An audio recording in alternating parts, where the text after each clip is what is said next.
I used to think babysitting was just a for now kind of job, until I figured something else out, until I finished school, until I landed a real job, until life started for real. But days turned into months. Months turned into years, and before I knew it, I had spent 12 years on living room rugs, singing silly songs, wiping noses, warming bottles, and rocking babies to sleep. At some point, I stopped waiting for the real thing because this became real. But still no one saw it that way. I wasn't someone with a career. I was just the sitter, the one who showed up on time, left when told, and didn't ask for too much. No one asked about my schedule. No one remembered my name. Sometimes, not even the kids' parents. It's not the title that makes the work meaningful. It's how you show up in the moment. But here's what they didn't see. They didn't see me comforting a crying toddler, while their mom cried quietly in her car outside. They didn't see me holding a feverish baby at 2 a.m. while both parents were stuck on business trips. They didn't see the way those kids looked at me like I was the only steady thing in their world. I wasn't just babysitting. I was holding lives together, one nap at a time. I remember the night everything shifted. It wasn't dramatic. It was just quiet. I was sitting on the floor of a nursery with a baby in my lap and thought, what if this isn't something I get out of? What if this is something I build? That was the night I stopped seeing myself as a babysitter and started seeing myself as a childcare professional. I didn't go back to school. I didn't get a loan. I just raised my standards, and little by little, others did too. I created routines. I built trust. I trained others. I learned how to speak with parents not just as the help, but as a partner. People will treat your work the way you treat it. Set the tone. These days, people book me months in advance. Some parents tell their friends to get on her list early, she's that good.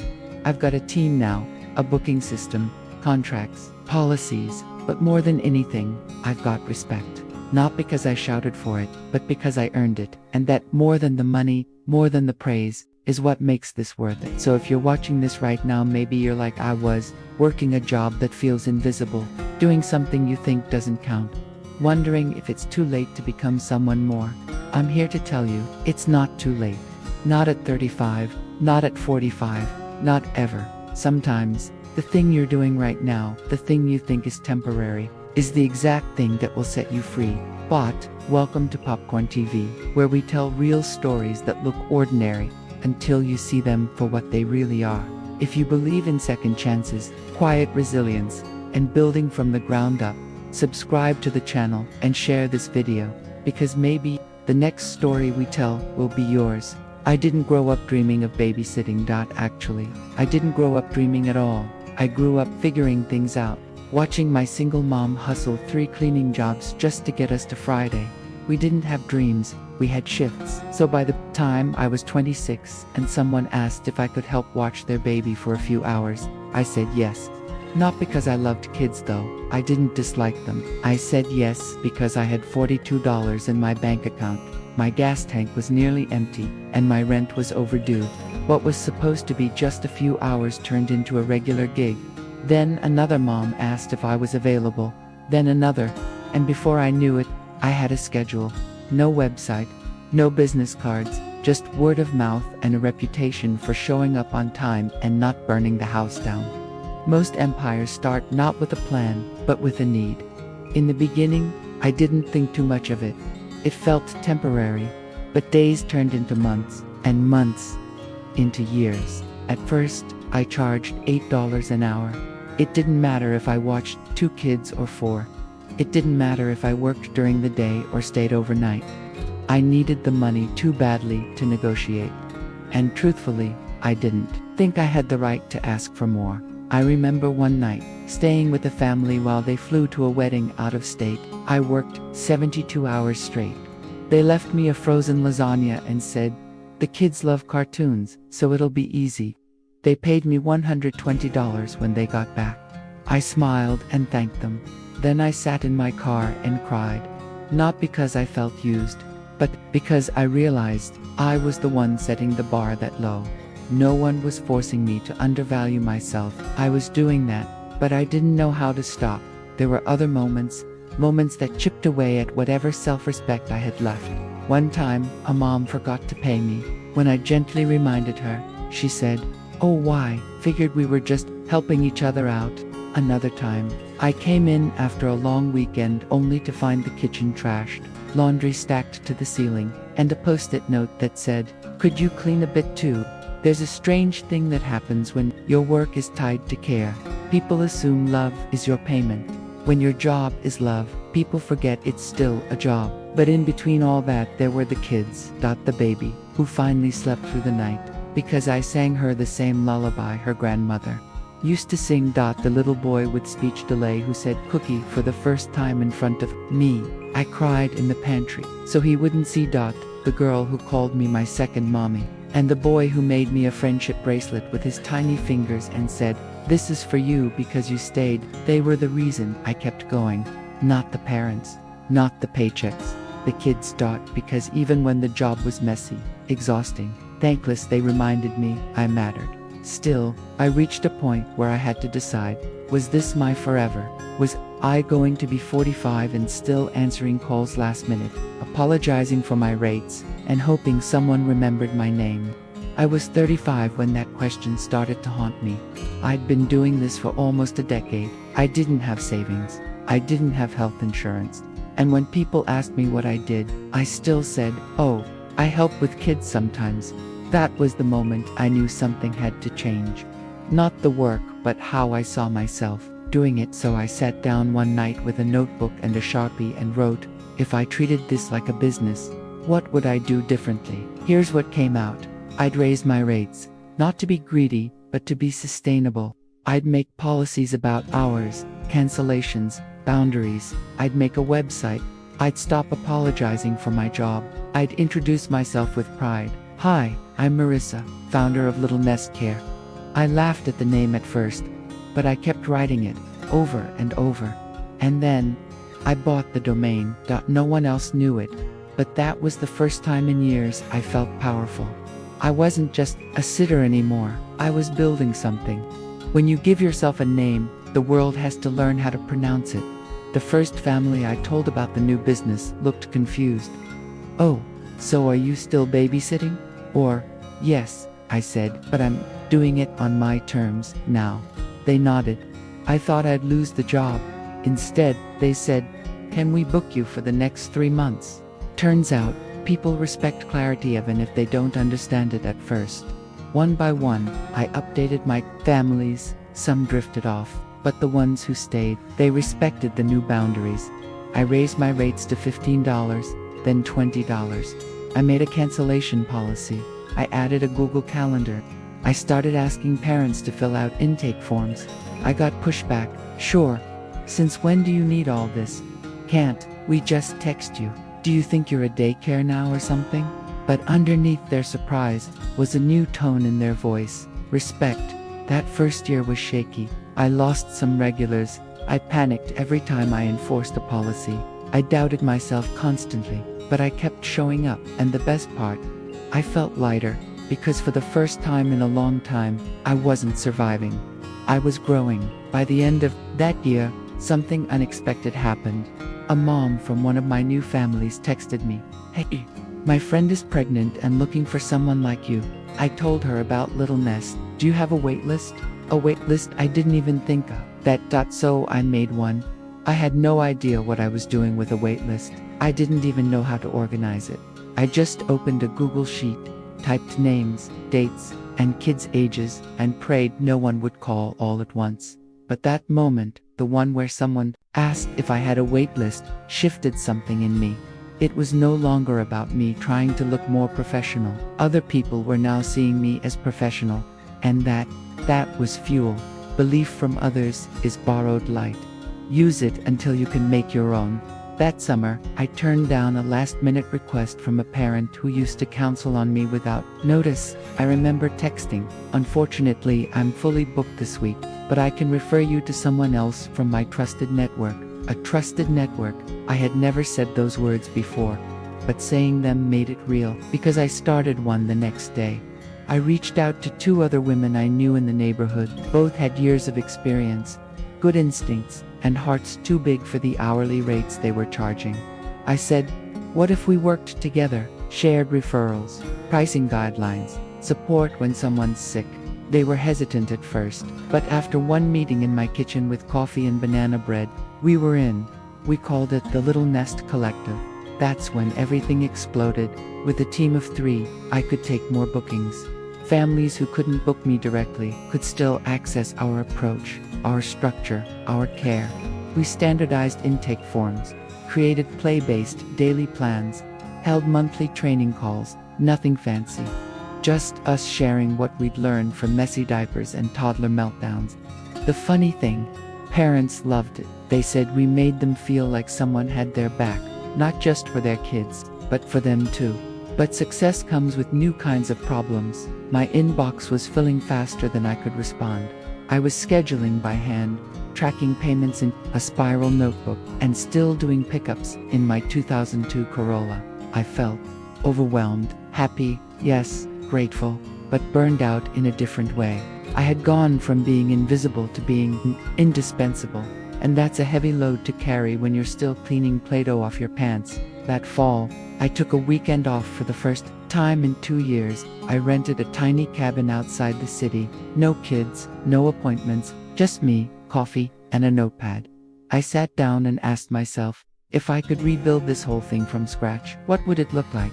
Here's what I wrote. I'd stop doing everything myself.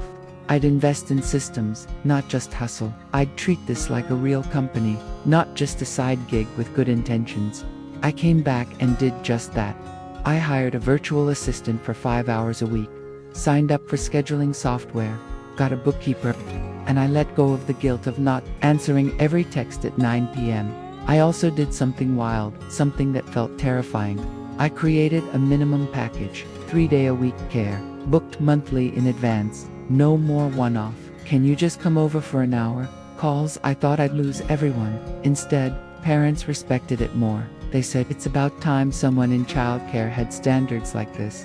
Finally, structured. You don't lose people by having boundaries. You lose the ones who never planned to respect you. Within 6 months, I had grown from a solo babysitter to the owner of a booked-out service with a 3-person team, monthly subscriptions, and this still shocks me. A waiting list that stretched out 6 months.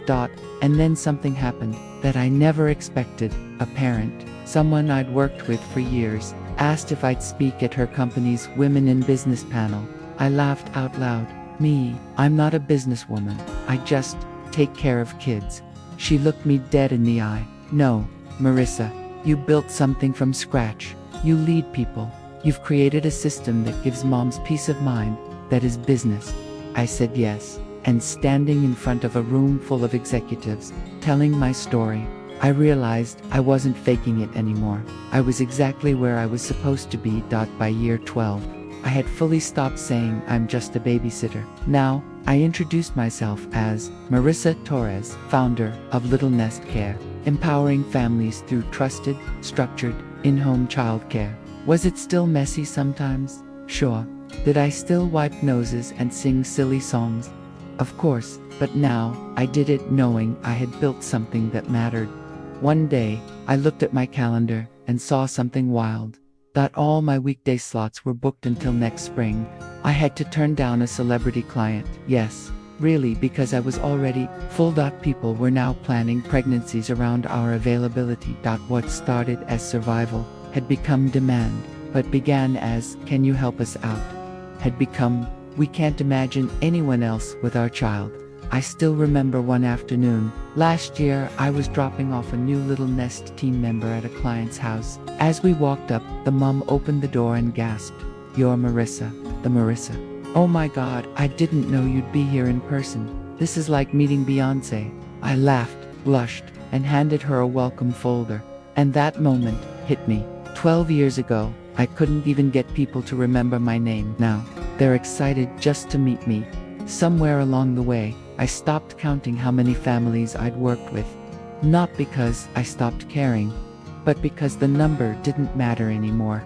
What mattered was the impact. I wasn't just helping parents go to work with peace of mind, I was shaping the way people saw care itself, not as something cheap, replaceable, or feminine, but as foundational. And maybe even more importantly, I was changing the way I saw myself. There was one moment I'll never forget. I was at the park with one of the kids, a sweet, strong-willed 4-year-old who loved dinosaurs and refused to eat anything green. His mom arrived early and just stood there watching us for a minute.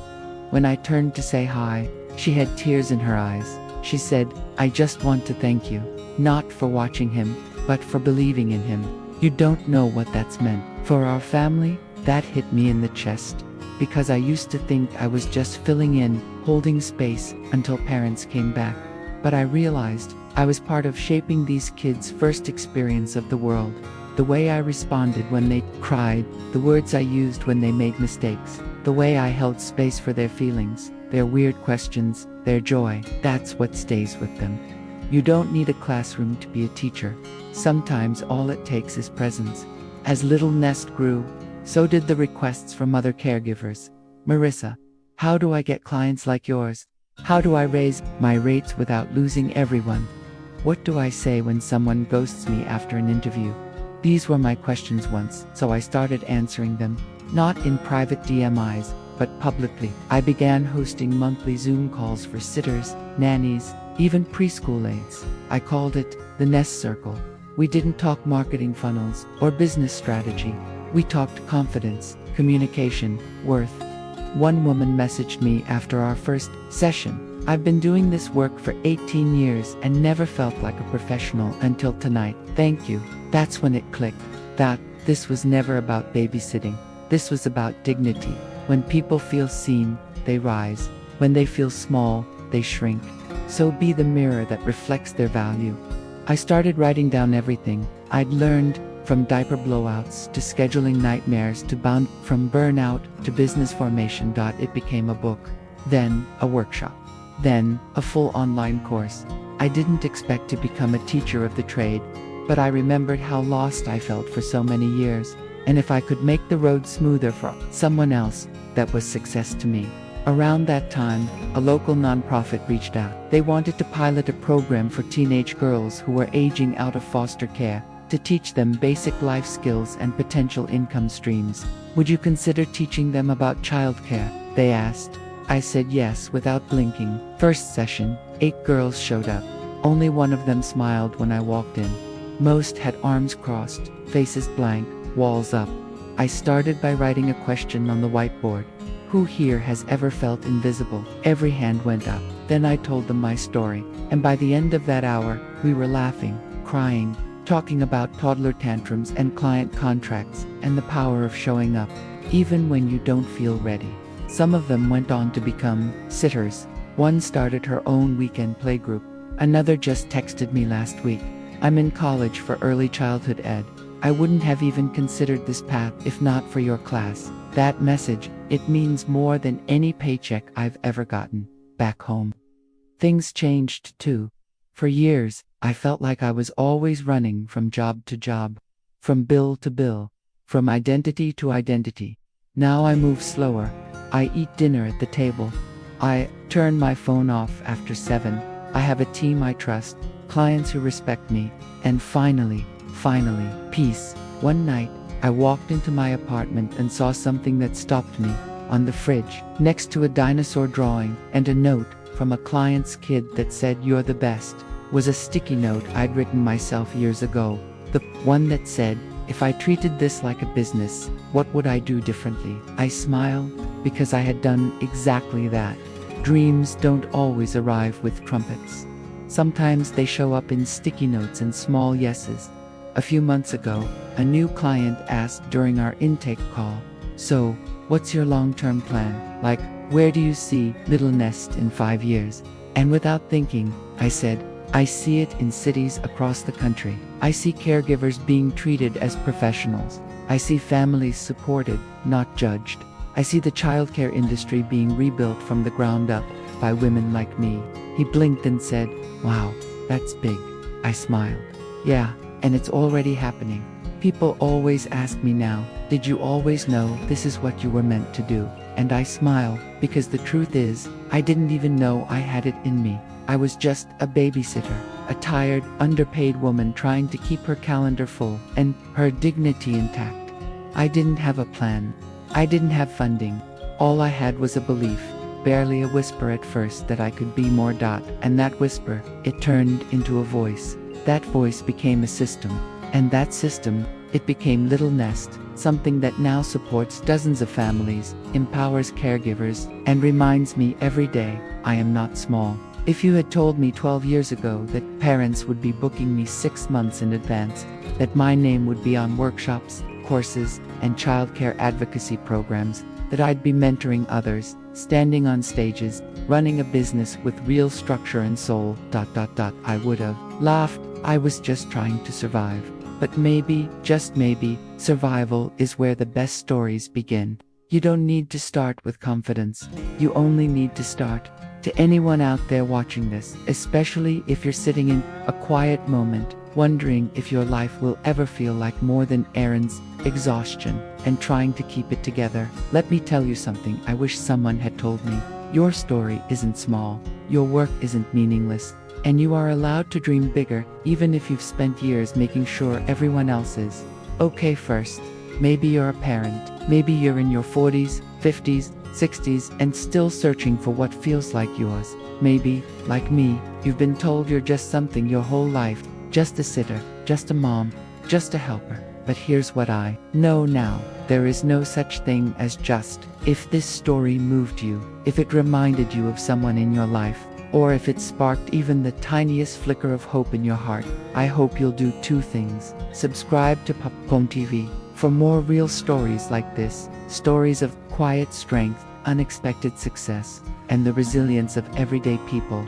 And share this video with someone who needs to hear it today, because maybe the next $1 million story doesn't start in a boardroom. Maybe it starts in a kitchen, with a whisper, and a sticky note on a fridge. This has been Marissa Torres, founder of Little Nest Care. Thank you for listening to my story. Now go live yours.